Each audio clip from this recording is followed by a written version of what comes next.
Brittany Griner's coming home. We have thoughts about that. We have a couple congressmen on. We have Mike Slater on to talk about the attack on the American church. All that's coming up on I'm Right.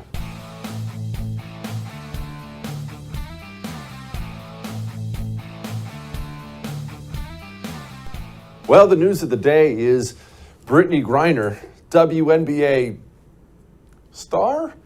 Are there stars in the WNBA? She plays women's basketball in the WNBA. Well, she used to until she went to Russia with drugs and then got thrown in a penal colony. And she got swapped today for a man named Victor Boot. I'm not going to go into all the background on it. You should just know Victor Boot was a Russian intelligence officer or asset, or look, it's a little murky. Victor Boot could speak foreign languages well and was connected in the Russian government. Soviet Union falls. Victor Boot finds himself a man of resources in a position to hand out tanks, missiles, weapons all over the planet. Africa, Middle East, Taliban. Victor Boot is known as the Merchant of Death. Well, here's a little CBS video of Victor Boot. Victor Boot, in my eyes, is one of the most dangerous men on the face of the earth. On the face of the earth. Without a doubt. So he weaponizes civil war in Africa. He transformed these young adolescent warriors into insidious, mindless, maniacally driven killing machines that operated with assembly line efficiencies. He is a shadow facilitator. He's arming not only designated terrorist groups, insurgent groups, but he's also arming very powerful drug trafficking cartels around the globe. We traded a WNBA player for that human being. Well, the question is, why? I mean, why? Paul Whelan is currently an American citizen who's being held prisoner in Russia. Brittany Griner just got there. Paul Whelan's been there for 4 years, former U.S. Marine, total stud. Why Brittany Griner instead of Paul Whelan? Well, it's not Brittany Griner's fault. It's not Joe Biden's fault. The truth is, if Paul Whelan and the Whelan family are upset that Paul Whelan didn't get released, Paul should know he only has himself to blame. Paul, you're not gay enough. You're white and you're straight.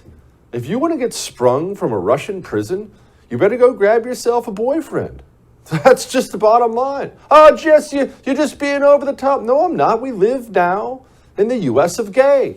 Look, don't take it from me. Powerful people know it. Randy Weingarten, head of the teachers union, been basically running this country for 2 years. What a great relief. Extraordinary news. A basketball star, but also a gay black woman is released. Don Lemon echoed those sentiments right here. I think I would be remiss if we did not mention also the importance this plays for the LGBTQ community. Yes, as we've been talking about black women, this is big. So this is for the LGBTQ community. Of course. Now, Jesse, you shouldn't call it the U.S. of gay. That's disrespectful. Okay? What flag flies on our embassies now across the globe? You do know that rainbow flags fly at U.S. embassies now across the globe. You do know that Brittany Griner got prioritized over Paul Whelan because she's a black lesbian. You see, the truth of the matter is this. Well, there are a couple hard truths of the matter. Republicans, when they get elected, when Republicans take power, they spend every single waking moment reaching out to their enemies and apologizing for their friends. Sorry about those icky Tea Partiers. Ew. Democrats would never, the communists would never consider that. Communists, when they take power, they do two things, and two things always. You know what they are by now. The communists do what? They punish their enemies, and they reward their friends. The communists understand that the LGBTQ demon mob is a critical part of their voter base now, and so Brittany Griner was just gay enough to get released. And you have to understand something else, and this may make you uncomfortable, but I don't give a crap. They're coming for your church. You know that, right? If you're an Orthodox Jew, they're coming for your synagogue. If you're a Muslim, They're coming for your mosque. Jesse, that'll never happen here. Please wake up and grow up. It's happening right now. Communists hate religions. Why do you think in the Soviet Union they tore down the churches and killed the priests? Why do you think in China they tore down the Buddhist temples and killed the monks? Why do you think they do this in country after country after country after country? Whatever the religion happens to be, it is attacked relentlessly. In Spain, they crucified the priests on the altar and then assaulted the nuns in ways that I won't describe for you here because there are children watching. They're coming for your church. Oh, Joe Biden, Respect for Marriage Act. Okay, so we're going to have the Respect for Marriage Act now. Do keep in mind that the same people calling this the Respect for Marriage Act passed a massive climate change bill and called it the Inflation Reduction Act. It has nothing to do whatsoever with respect for marriage. It has everything to do with the war that has been declared on you and your faith. You see, you don't live in the U.S. of A, you live in the U.S. of gay. And if you happen to have religious beliefs that go counter to the U.S. of gay's state religion, well, you're just an enemy of the state. Why do you think it is? Why do you think it is that local libraries now, public libraries now, will regularly bring in some half-naked drag queen with his twig and berries hanging out to read storybooks to your children, yet Kirk Cameron, wonderful human being, has a brand new faith-based book series, and he called around to 50 libraries and was rejected outright. Credit to the libraries for being honest about what they believe. One of them flat out said, quote, "We are a very queer-friendly library. Our messaging does not align." Another one rejected him, I'm not making this up, because he was white and they're focusing on racial equity. And I just want to pause here for a brief moment before I continue on with everything else. And I want to address who's to blame here. Maybe you're sitting there right now and you're getting worked up that you now live in the U.S. of gay, and I get that. That's a bitter pill to swallow. You just see it everywhere. You can't buy a pack of Oreos or watch the Hallmark Channel. It's all over the daggone place. The flag flies at the emblems that's ingrained in your U.S. military. It's in your public libraries. It's in your child's school books. But if you're upset about that, it's important to know that this is the fault of America's Christian church. Sorry, it is. Every pastor, I know we have many that watch the show, every pastor who's ever gotten up in front of his congregation and said, "Hey, we're above politics, guys. We're not Democrat or Republican here. We're just focused on Jesus and turning the other cheek. We don't get involved in politics, guys." Did you think you were really above politics, Mr. Pastor? You're about to find out otherwise. You're knee-deep involved in it, and the wolves are coming for you. You see, while you were busy being above it all, they were busy banging down your doors so they can crucify you on your altar in their own way in this country, and you have nobody but yourself to blame. As you watched these demons sexualize children and chop the breasts off of 15-year-old girls, you should have been leading your congregation like an army to the polls and telling them who to vote for. But you were busy being above it all. Guess who's not above it all? Them. They're not above it all at all. They understand full well that you are the foe they must defeat. They operate as if you are a foe they must defeat. You operate as if we're just cheek turners here, guys. It's your fault, Mr. Pastor. You upset by what's happened in the country? Are you upset that we now have restaurants feeling totally comfortable banning any religious services? We had a 90-person dinner scheduled at a restaurant in Virginia. Quote, recently we refused service, not 90-person, a big restaurant. Recently we refused service to a group that had booked an event with us after the owners of Metzger found out it was a group of donors to a political organization that seeks to deprive women and LGBTQ plus persons of their basic human rights in Virginia. We've always refused service to anyone for making our staff uncomfortable or unsafe, and this is a driving force behind our decision. Many of our staff are women and or members of the LGBTQ community. You see, while you were busy being above it all, they're sexualizing your children, murdering unborn babies. They are coming now for your churches, and they're going to come for your churches with the full approval of the law of the land. And they're going to come for your churches and religious institutions, schools and otherwise, with the full approval of the law of the land, because the politicians you were too above it all to vote for made it a law. It's your fault. All that may have made you uncomfortable, but I am right. We have our buddy Mike Slater. He's so good about breaking this stuff down, breaking down where we are, where we're going in this country. He is going to join us in just a moment. Now, maybe you're sitting there saying to yourself, that restaurant disgusts me. Jesse, I would never eat there. Jesse, I only want to eat at restaurants that actually share my values and my faith. Oh, good. I'm glad you feel that way. You should feel that way. We all should feel that way. I have a resource for you. It's called Public SQ. It's an app. Download it right on your phone. Doesn't matter what you have. iPhone, Google, whatever you have. Public SQ. Download it today. What is it? It's a database, a growing database of businesses in your area that share your values. You see, the communists are very, very purposeful with where they go and where they don't go, what they buy and what they don't buy. You must be equally purposeful. Fight like you have an enemy, because you do. Download Public SQ today. Each morning, the President of the United States receives a highly classified briefing on the most important issues facing the country. It's called the President's Daily Brief, or PDB. It's delivered by America's spies and analysts. Well, now you can hear your very own PDB in the form of a podcast hosted by me, Brian Dean Wright, a former CIA operations officer. Each morning at 6 a.m. Eastern, I'll bring you 15 to 20 minutes of the most important issues facing the country, giving you the critical intelligence and analysis you need to start your morning.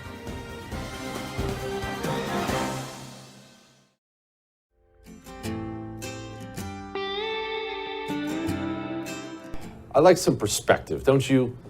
Sometimes, look, we get so wrapped up in the news, we lose perspective on things. I do. I like Mike Slater's new podcast, Politics by Faith, because it offers some helpful perspective. Might just find yourself feeling better about things, or worse, depending on the topic of the day. Joining me now, my friend Mike Slater. All right, Mike, the Respect for Marriage Act. Man, that sounds so nice. Respect for marriage. Man, this is nice, isn't it, Mike? Sure, don't you respect it after all? It's a trick. There's Yeah. 3 dates we got to know about this. And this is a sneak peek of tomorrow's episode of Politics by Faith, by the way, so you get a little preview. So it's 3 dates to know. First, 1996. That was the Defense of Marriage Act, signed by Bill Clinton. It passed the Senate 85-14. So that said that marriage is between a man and a woman, something that every human being has believed to be true for all time, everywhere. Then, second date, 2015, Obergefell. This was the Supreme Court case 5-4 that said, based on the 14th Amendment, Equal Protection Clause, every state has to recognize a gay marriage that's performed in a state where it's legal. So if Adam and Steve get married in Massachusetts, Tennessee has to recognize their marriage. Even if Tennessee doesn't have gay marriage, they have to recognize the marriage that happened in Massachusetts, right? So that was the big gay marriage case back in 2015. Third date, a couple months ago, the reversal of Roe v. Wade. So they reversed Roe v. Wade. That was based on the 14th Amendment. Now, in that decision, Clarence Thomas said, hey, maybe we should take a look at these other Supreme Court cases that were based on the 14th Amendment in the past. One of those cases was gay marriage, Obergefell. So the gay lobby freaked out, thinking that the Supreme Court is going to rescind Obergefell, and then we're going to go back to the prehistoric days of marriage between a man and a woman. So they freaked out, and they said, we have to codify Obergefell into law, and that is what this bill is. It is the Respect for Marriage Act, which says every state, even if gay marriage is not allowed there, must recognize gay marriage performed in another state. Now, here's what's noteworthy about this, Jesse. This Respect for Marriage Act, so the pro-gay marriage act, passed the Senate 61-36. 12 Republican senators voted for it, and 39 Republicans voted for it in the House. So you need to recognize, we all need to recognize how fast this happened. The Defense of Marriage Act was only 26 years ago, and it was 85-14. It's been a total flip, only 26 years ago. Prop 8 in California was passed in 2008. Prop 8 said, is marriage a man and a woman? 52% of Californians in 2008, 14 years ago, said that marriage is between a man and a woman in California. And today, just 14 years later, if you say otherwise, you're the worst person on the planet. How quickly did that happen? And the second big thing is Why? It's never enough. They're not done.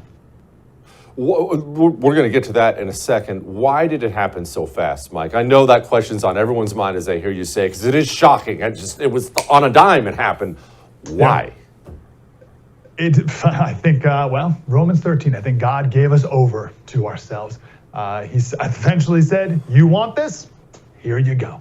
Let's hasten the consequences of this sin that you so badly want in your country. And we're seeing the horrible fruit of it, and it's coming for the church. The LGBTQ lobby is not happy with this Respect for Marriage Act.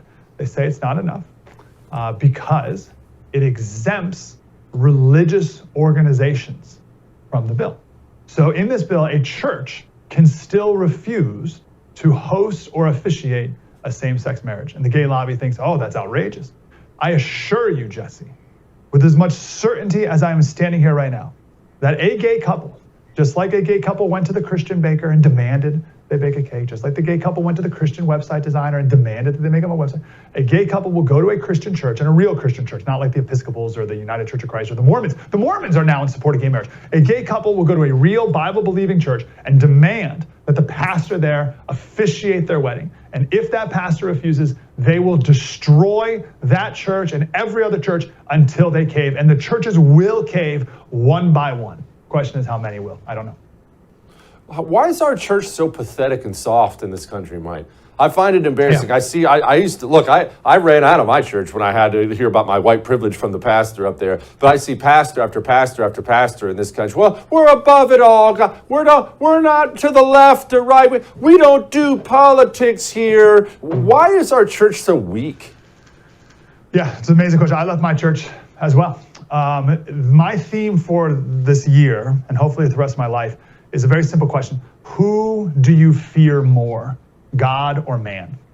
And the church for last maybe 30 years has been in what they call a seeker-sensitive movement. So the goal is to get as many people as possible into the building. And we'll do it by rock concerts and every way that we can be as much like the world as possible to bring the world in, then we'll convert souls. And that is a proven failed process. It doesn't work that way. What happens is the church ultimately becomes more like the world. The world doesn't become more like the church becomes more like the world. And we see it in churches all across the country. And the churches, this is my plea to the Christians and pastors, people who run churches especially.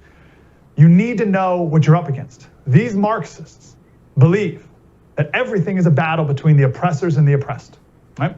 You know this, Jesse. The oppressors are you and me, white, straight men. But the biggest oppressor of all, and they don't explicitly say this often because they don't want to get in trouble, they don't want to show their cards too quickly. The biggest oppressors of all are the Christians, because the Christians are against everything that the progressives are doing. We've all heard of white privilege. Get ready for Christian privilege. You've heard of the 1619 Project. Of course, they say that slavery was our original sin, but what they really mean to say is that Christianity was our original sin. And if Christianity is the oppressor and social justice is about alleviating the oppression, then social justice must be opposed to Christianity. So when you invite that into your church, what do you think is going to happen to you?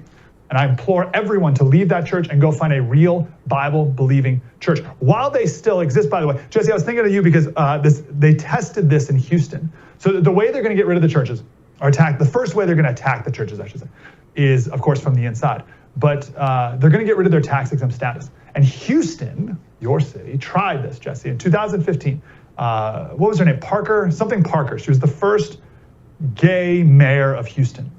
And she subpoenaed all the sermons of all the churches dealing with homosexuality and gender identity for the purpose of, first of all, intimidating them, but also proving, hey, look, you're political, right? So to the Marxist, everything's political and sexuality is political. So if you are a church and you're talking about sexuality, that is by definition politics. You're engaging in politics, we're gonna take away your tax exempt status. So that was an effort in 2015. Luckily, there was enough backlash. But she was a couple years ahead of her time. But I promise you it's coming, this persecution. And to that I say, good, bring it. Mike, let's just take a quick sidetrack here and talk about Please. mental health in this country. I know this is something you talk about a lot. You can't turn on the news anymore without seeing some other nutball losing his mind, or the worst stuff in the world is child suicidal thoughts. People are breaking mentally in this country, and they're breaking fast. It's awful to watch. Yeah, we talked about this. Well, I'll tell you what, 2 episodes ago, it was Tuesday, we talked about hard-heartedness and callousness that we see in our country. And I love talking to you, Jesse, because you're a tough guy, but you're not a hard-hearted person. You're not a callous person. Right? I mean, we'll talk about sensitive issues, like abortion, for instance, and it breaks your heart, right? You're a real man in that way. But there's a lot of hard-heartedness in our culture, and the Bible talks about that a lot, of course. It talks about the callous of your soul, the callousness of your soul, and how that happens. Paul talks about how consciences have been seared with a hot iron. That was 2 episodes ago. In the last episode, we talked about this mental health thing. And my thesis is that kids, adults too, but kids in particular, their mental health is all screwed up. They're living in chaos and anxiety because they don't have shalom. We do a whole study on the word shalom. This is how Jews and in Israel, they say hello and goodbye, but it means more than that. It means peace. It means completeness, wholeness, rest. We don't have it because we got rid of God. God is called the Lord of our peace. True peace is found when you connect with God. Remove God, and we're shocked that people don't have peace. Remove God, and people are shocked that we have chaos. So how do we find shalom? And the Bible has one line, they call it perfect peace. Right? That's what we really want. We want perfect peace. If we have so much anxiety, then what's the opposite of that? Perfect peace. And that's the Hebrew of that is shalom, shalom. So we need to find shalom, shalom, and get back to God. It's the only way. And this whole article in the Washington Post, I know we got to go. This whole article in the Washington Post about this problem, at least they're recognizing it, and they're saying it's exasperated by COVID lockdowns, of course. But the whole article is about how to solve it, and they say, well, we need more therapists in schools. That's the solution. We need more money for more therapists in schools. So we're gonna have more secular therapists talking about transgender surgeries to our 12-year-olds and nowhere near God when he's the true answer. If you want shalom, shalom, you know where to find it. Mike Slater, you're the best, brother. It is the Politics by Faith podcast. I appreciate you, man. Thanks, man. Thank you. You're not stuck in your timeshare. You hear me?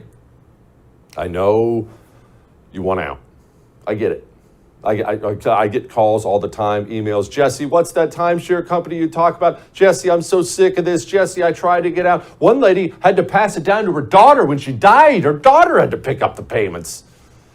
Lone Star Transfer gets 99% of the people who work with them out. I know you probably think you're a special case, and I read the fine print.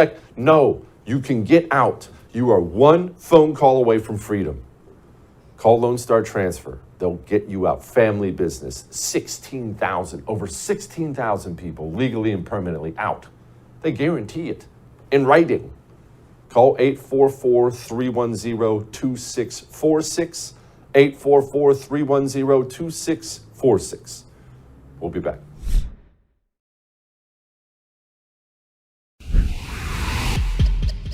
Big tech, big government, big media, all colluding to keep valuable information from we the people. And of course, John, we know the consequences of all this are that Joe Biden became president, and we have 41-year high inflation, a border that's no longer a border, rampant crime, and all the other problems we see with this administration, not least of which is the FBI has been weaponized against we the people and is no longer treating Americans equally under the law.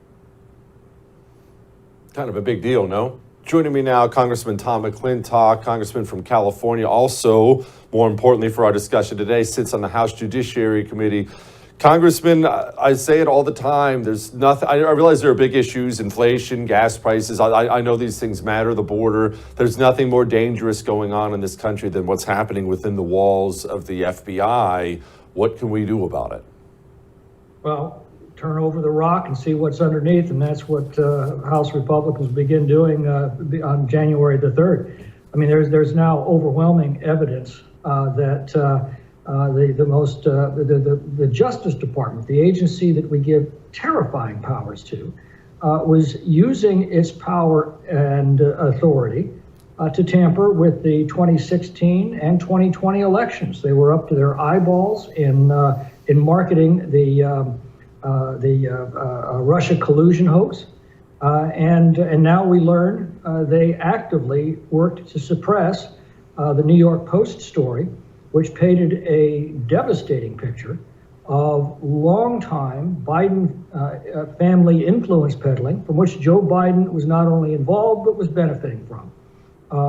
This is shocking. This is the embryo of a police state within the agencies that have the power to destroy people's lives, intimidate parents trying to go to school board meetings.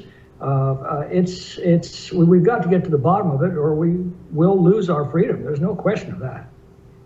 No question about it. I love hearing you speak like that because it is so true. All right, I'm not naive. I don't just want to throw firebombs. I know we don't have the presidency. I know we don't have the Senate. We have a slim majority in the House. Realistically, I don't want to boost people's expectations. What can we do once these hearings start and the FBI starts doing what they always do? Well, I can't comment on an ongoing investigation. What can we do after they do that? Because we all know that's coming. Well, Louis Brandeis said that sunlight is the best of disinfectants. I do think we're going to be able to turn over a lot of rocks and watch what crawls out from under them. But in addition to that, we have the power of the purse. All spending bills originate in the House of Representatives. Not a single dollar can be spent by this government without the House of Representatives saying it can be spent. That gives us a significant amount of leverage in conducting the oversight that is so desperately needed. Congressman, okay, that's the FBI, DOJ. I'm glad you're all over that. What other investigations can we expect? Every time you turn on the television, someone is demanding something else be investigated. Let's be honest, there's a lot that should be investigated at this point. But what's realistic? What are we going to see? Well, first and foremost, my preference would be we spend about 80% of our time and energy on policy, to secure the borders, to get our finances back under control. These are mortal perils to our country that have been set in motion by this administration. History is warning us that a country that either cannot or will not secure its borders simply isn't around very long. And a country that bankrupts itself also is not around very long, because before you can provide for the common defense or promote the general welfare, you have to be able to pay for them, and the ability of our country to do so is coming into grave question. So first and foremost, we've got to attend the policy matters. But there are also crucial questions involving the future of our country that have to be answered. We've talked about one, the embryo of a police state growing within our Justice Department. I think also a top priority has to be given to the origins of COVID and the effect of the lockdowns. We need to find out exactly how this disease was unleashed on the world that claimed millions of lives, and investigate the lockdowns and the damage that they did to people's livelihoods and people's lives. We've seen a huge uptick during the lockdowns of deaths due to suicide, alcohol and drug-related deaths, deaths due to delayed health screenings and delayed health treatments. So I think that is also a top priority. And finally, we need to get to the bottom of what the Biden family was doing, influence peddling all those years. Evidence that was clearly laid out not only in the Hunter Biden laptop, but in so many corroborating witnesses who have since stepped forward. Congressman, you brought up the power of the purse and how it lies with the House. I saw earmarks are back in style, I guess. Can you explain for the person who doesn't even understand what they are? What are earmarks? Well, earmarks are when a congressman, instead of going through the normal competitive merit-driven based system, simply designates how money is going to be spent and to whom it's going to be given. This is how members of Congress fund their pet projects, lavish public funds on their key supporters. It is highly corrupting. It was the source of most of the political corruption in which Congress was embroiled in the 1990s and 2000s. When Republicans last held a majority of the House, we did away with them. And we got along just fine with the merit-based competitive system. Unfortunately, they've now been brought back, and that's going to make it much more difficult to control spending. And it's something that I hope that the Republican conference will reconsider in the coming days. Why would we bring it back? I'm not under the impression that the GOP has been fiscally responsible for quite some time. They spend way too much money too. Obviously, Democrats spend more, but why would the GOP, supposedly the fiscally more responsible party, why would they bring it back? It makes no sense. Who's calling for this? The argument is, well, this is just Congress fulfilling its fiscal role as the controller of the purse. But it's been a settled principle of good governance since Magna Carta, and it's at the core of our constitutional separation of powers, that the individual that spends money, that power to spend money should be entirely separate from the power to appropriate. That's why we have our Constitution written as it is. Congress appropriates money but can't spend it. The president spends money but can't appropriate it. It's the most important anti-corruption measure we have in the Constitution, and yet earmarks short-circuit that protection and combine those two powers in the same hands. Why do they do it? Well, a lot of them will say, well, I just don't trust the administration, the unelected bureaucrats to spend the money instead of me. And the answer to that, of course, is if you don't trust them to spend the money, don't give them the money. Amen. Congressman, that was awesome. Thanks for making us smarter today. I appreciate you. Oh, it's my pleasure. Thanks for having me. All right. We got Light in the Mood next. You know what no one tells you when you become a parent? Especially when you have boys. I can't speak for girls, I only have boys. You know what no one tells you? No one tells you that eventually they'll smell. I had a conversation with one of my sons, I'm not going to name who, had a conversation with him this morning about showering. And I said, buddy, when's the last time you showered? And he looks at me and says, I don't remember. Yeah. Get yourself some Eden Pure Thunderstorms, please, because they've become lifesavers in our home. It's not just that they've taken away my allergies. They clean the odors out of the air. They don't cover them up. They clean the air, and man, my air needs it. And these little miracles do it. I love Eden Pure Thunderstorms. I own 6 of them now. They sell 3-packs for my viewers. You have to go to EdenPureDeals.com, code Jesse. That gets you $200 off a 3-pack and free shipping. EdenPureDeals.com, code Jesse.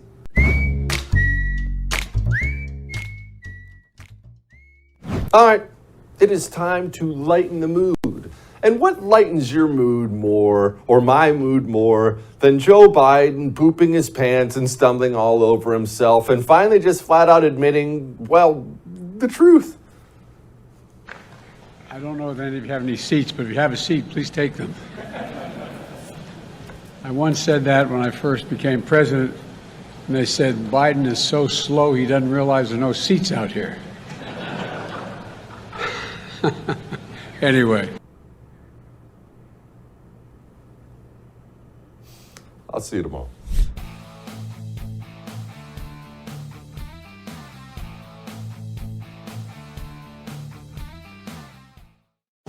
Each morning, the President of the United States receives a highly classified briefing on the most important issues facing the country. It's called the President's Daily Brief, or PDB. It's delivered by America's spies and analysts. Well, now you can hear your very own PDB in the form of a podcast hosted by me, Brian Dean Wright, a former CIA operations officer. Each morning at 6 a.m. Eastern, I'll bring you 15 to 20 minutes of the most important issues facing the country, giving you the critical intelligence and analysis you need to start your morning.